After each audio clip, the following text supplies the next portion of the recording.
नमस्कार,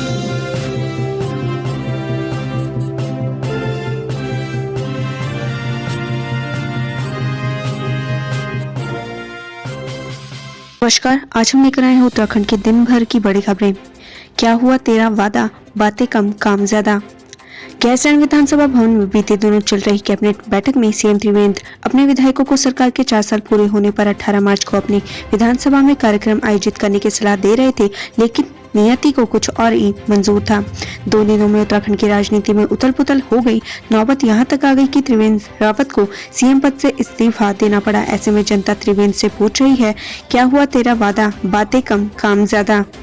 बीते सोमवार को दिल्ली दरबार में दी गई हाजिरी भी त्रिवेंद्र सिंह रावत के काम नहीं आई। मीडिया हल्के में उनके इस्तीफे की खबर आज सुबह से ही तैर रही थी।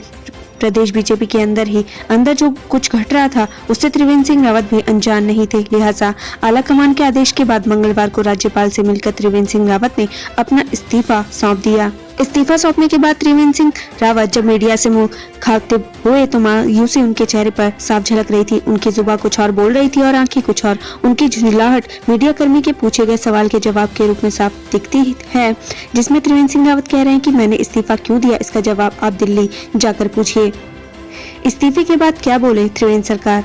पूर्व मुख्यमंत्री त्रिवेंद्र सिंह रावत ने मीडिया से मुखातिब होते हुए कहा कि लंबे समय से पार्टी के कार्यकर्ता के रूप में कार्य कर रहा हूं। विगत 4 वर्ष पार्टी ने मुझे मुख्यमंत्री के रूप में देवभूमि की सेवा करने का मौका मिला। मैं अपने को बहुत भाग्यशाली मानता हूं। यह मेरे जीवन का स्वर्णिम काल रहा। छोटे से गाँव में मैं एक सैन्य परिवार में जन्म हुआ था। मैंने कभी ऐसी कल्पना नहीं की थी कि पार्टी मुझे यह अवसर देगी। त्रिवेंद्र सिंह रावत ने कहा कि पिछले 4 साल में हमने महिलाओं के लिए, किसानों के लिए, नौजवानों के लिए बहुत से कार्य किए हैं। अब पार्टी आला कमान ने संयुक्त रूप से फैसला लिया है कि मुझे अब ये जिम्मेदारी किसी और को सौंपनी चाहिए, जैसे कि महिलाओं का पैतृक संपत्ति में हिस्सेदारी और मुख्यमंत्री घसियारी कल्याणकारी योजना। ये सब हमारी सरकार की उपलब्धि रही है। मुझे आशा है कि पार्टी जिसे भी नई जिम्मेदारी सौंपती है उन्हें मेरी शुभकामनाएं हैं। सीएम पद से इस्तीफे को लेकर पूछे इस सवाल पर त्रिवेंद्र सिंह रावत ने कहा कि इसका जवाब आपको दिल्ली जाकर पूछना चाहिए। 4 साल पूरा करने के लिए बचे थे 9 दिन। 18 मार्च को त्रिवेंद्र सरकार अपने 4 साल का कार्यकाल पूरा करने जा रही थी, लेकिन 9 दिन पहले त्रिवेंद्र सिंह रावत को इस्तीफा देना पड़ा। स्लोगन भी नहीं बचा पाया कुर्सी। स्वर्गीय नारायण दत्त तिवारी को छोड़ दें तो कोई भी मुख्यमंत्री प्रदेश में अपने 5 साल का कार्यकाल पूरा नहीं कर पाया। ये मिथक त्रिवेंद्र सिंह रावत तोड़ते हुए दिखाई दे रहे थे, लेकिन उन्हें भी 1 साल पहले अपने पद से इस्तीफा देना पड़ा। भ्रष्टाचार मुक्त उत्तराखंड, जीरो टॉलरेंस और बातें कम काम ज्यादा जैसे स्लोगन भी उनकी सरकार नहीं बचा पाए। एसएसपी योगेंद्र सिंह रावत ने देर रात पहुंचे ऋषिकेश। महाशिवरात्रि की व्यवस्थाओं का लिया जायजा। महाशिवरात्रि के इंतजामों को परखने के लिए एसएसपी योगेंद्र सिंह रावत देर रात ऋषिकेश पहुंचे। इस दौरान उन्होंने त्रिवेणी घाट और चंद्रेश्वर महादेव मंदिर और वीरभद्र महादेव मंदिर में भी इंतजामों का जायजा लिया। विधानमंडल दल की बैठक में कल लगेगी सीएम के नाम पर मुहर। पहली बार मिल सकता है उप मुख्यमंत्री। उत्तराखंड की सियासत में पिछले 4 दिनों से चल रहा सस्पेंस आज 9 मार्च त्रिवेंद्र सिंह रावत के मुख्यमंत्री पद से इस्तीफा देने के साथ खत्म हो गया। इसी के साथ अब बीजेपी ने नए मुखिया की तलाश शुरू कर दी है। अब प्रदेश का नया मुख्यमंत्री कौन होगा, इसका फैसला कल 10 मार्च होने वाली विधानमंडल दल की बैठक में लिया जाएगा। कुंभ मेले के लिए सफाई कर्मियों को आउटसोर्स पर रखने की कवायद तेज। सफाई कर्मियों की कमी के कारण कुंभ मेले में सफाई व्यवस्था प्रभावित न हो, इसके लिए 9000 सफाई कर्मियों को रखने की कवायद चल रही है। उत्तराखंड नर्स भर्ती मामला पहुंचा हाईकोर्ट। इन सभी से मांगा गया जवाब। उत्तराखंड में 2500 पदों पर होने वाली नर्स भर्ती प्रक्रिया का मामला नैनीताल हाईकोर्ट पहुंच गया। वही मामले पर सुनवाई करते हुए कोर्ट ने सभी संबंधित लोगों से 4 सप्ताह में जवाब पेश करने को कहा है। गढ़वाल विश्वविद्यालय के वित्त अधिकारी हरपाल सिंह ने संभाला कार्यभार।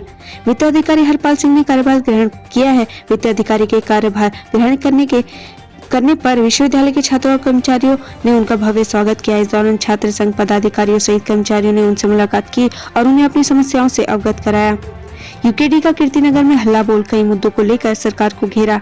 श्रीनगर में यूकेडी ने लगातार बढ़ती महंगाई सहित अन्य कई मुद्दों को लेकर रैली निकाली। इस दौरान कार्यकर्ताओं ने जमकर केंद्र और राज्य सरकार के खिलाफ नारे लगाए।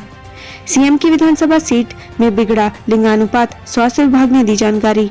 डोईवाला विधानसभा सीट में लिंगानुपात घटने का मामला सामने आया है। इसका खुलासा खुद राज्य के स्वास्थ्य महकमे की अपर चिकित्सा अधिकारी डॉक्टर वंदना सिमवाल ने किया। अब डोईवाला क्षेत्र की आशा कार्यकर्तियों को भ्रूण हत्या रोकने के लिए शपथ दिलाई जा रही है। बीजेपी की बैठक, बीजेपी से जुड़ने पर दिया गया ज्यादा जोर। रुद्रप्रयाग में बीजेपी की मीडिया व सोशल मीडिया विभाग की बैठक हुई। यहां प्रदेश सह मीडिया प्रभारी कमलेश उनियाल ने कहा कि केंद्र व प्रदेश सरकार की जन कल्याणकारी योजनाओं को आम जनता तक पहुंचाया जाए। सितारगंज में लकड़ी तस्करी का मामला, आरोपी गाड़ी छोड़कर हुए फरार। सितारगंज में वन विभाग की टीम ने एक कार से सागौन की लकड़ी के 9 लट्ठे बरामद किए हैं। फिलहाल कार चालक कार छोड़कर मौके से फरार हो गया। फरार आरोपी की तलाश जारी है। समय पर बारिश न होने से प्रभावित हुई मटर की पैदावार, किसानों में छाई मायूसी। समय पर बारिश न होने की वजह से इस बार जौनसर बावर में हरी मटर की पैदावार कम हुई है। इसे लेकर किसान खासे मायूस है। किसानों ने बताया कि इस बार मंडी में मटर के भाव अच्छे तो हैं, समय पर बारिश न होने की वजह से खेती प्रभावित हुई है। ऐसे में उन्हें काफी नुकसान हो रहा है। उत्तराखंड के सभी अस्पतालों में जल्द होगी स्वास्थ्य कर्मियों की नियुक्ति, विज्ञप्ति जारी। प्रदेश के स्वास्थ्य सचिव ने जिले के अस्पतालों का दौरा किया। उन्होंने बताया कि प्रदेश भर के अस्पतालों में जल्द ही 500 डॉक्टर, 1200 नर्स और 763 अन्य स्वास्थ्य कर्मचारियों की नियुक्ति की जाएगी। इसके लिए स्वास्थ्य विभाग की ओर से विज्ञप्ति जारी कर दी गई है। कालाढूंगी की ऐतिहासिक धरोहर आयरन फाउंड्री को भूली सरकार। कालाढूंगी की ऐतिहासिक धरोहर आयरन फाउंड्री बदहाली की कगार पर पहुंच गई है। सरकार की तरफ से आयरन फाउंड्री पर कोई ध्यान नहीं दिया जा रहा। काला पत्थर से सबसे ज्यादा पाए जाने वाले 1858 में कालाढूंगी में उत्तर भारत की सबसे बड़ी आयरन फाउंड्री की स्थापना की गई थी। हरिद्वार में बढ़ती जा रही झोला छाप पशु चिकित्सकों की संख्या। हरिद्वार में पशु चिकित्सकों की भारी कमी है। हरिद्वार में सिर्फ 17 पशु चिकित्सक हैं। यहाँ पर 40 पशु चिकित्सा अधिकारियों की जरूरत है। पशु चिकित्सक नहीं होने से झोला छाप पशु चिकित्सकों के कारण पशुपालकों को भारी नुकसान हो रहा है। पूर्व मुख्य सीएम त्रिवेंद्र की विदाई, समर्थकों की आंखें भर आई। तो टीएसआर की सत्ता के शिखर की से विदाई का वक्त आ गया। जी हां, त्रिवेंद्र सिंह रावत राजनीतिक गलियारों में इसी नाम से जाने जाते हैं। उनके समर्थकों के साथ आज उनके विजुअल देखे और उनका एम्बियंस सुने तो पहले ही ऐसा लग गया था। टीएसआर के समर्थकों के रोने की आवाजें आ रही थी। लोग अपने आंसू पोंछ रहे थे। पैसों की लेन देन और आपसी रंजिश में युवक की हत्या। लक्सर में रुपए की लेन देन और आपसी रंजिश को लेकर युवक की हत्या कर दी गई। हत्या का आरोप युवक के साथ काम करने वाले पर ही लगा है। देहरादून फर्जी प्रमाण पत्र जारी करने का मामला, निगम ने फिर बैठाई जांच। फर्म को टेंडर दिलाने के लिए फर्जी प्रमाण पत्र जारी करने और मैसर्स सनलाइट कंपनी को अनुचित फायदा पहुंचाने के मामले में एक बार फिर से जांच बैठाई गई है। निगम आयुक्त का मानना है कि पिछली जांच से लोग असंतुष्ट हैं। ड्यूटी में लापरवाही और भ्रष्टाचार में लिप्त 2 एटीआई निलंबित। ड्यूटी में लापरवाही और भ्रष्टाचार में लिप्त पाए जाने को लेकर परिवहन निगम ने 2 सहायक यातायात निरीक्षकों को निलंबित कर दिया है। उत्तराखंड में जल्द होगी 2000 पदों पर पुलिस सिपाहियों की भर्ती। डीजीपी कुमाऊं दौरे पर पहुंचे डीजीपी अशोक कुमार ने भारत नेपाल बॉर्डर और चाइना बॉर्डर का निरीक्षण किया। डीजीपी ने कहा कि उत्तराखंड में मार्च के बाद 2000 पदों पर पुलिस सिपाहियों की भर्ती होगी। पुष्कर धामी हो सकते हैं राज्य के पहले उप मुख्यमंत्री, जाने इनका पूरा इतिहास। पुष्कर सिंह धामी का जन्म पिथौरागढ़ के टुंडी गांव में हुआ। लखनऊ विश्वविद्यालय से अपनी उच्च शिक्षा हासिल की। धामी पोस्ट ग्रेजुएट हैं। व्यावसायिक शिक्षा में उन्होंने मानव संसाधन प्रबंधन और औद्योगिक संबंध के मास्टर डिग्री ली है। धामी 2 बार भारतीय जनता युवा मोर्चा के प्रदेश अध्यक्ष रह चुके हैं।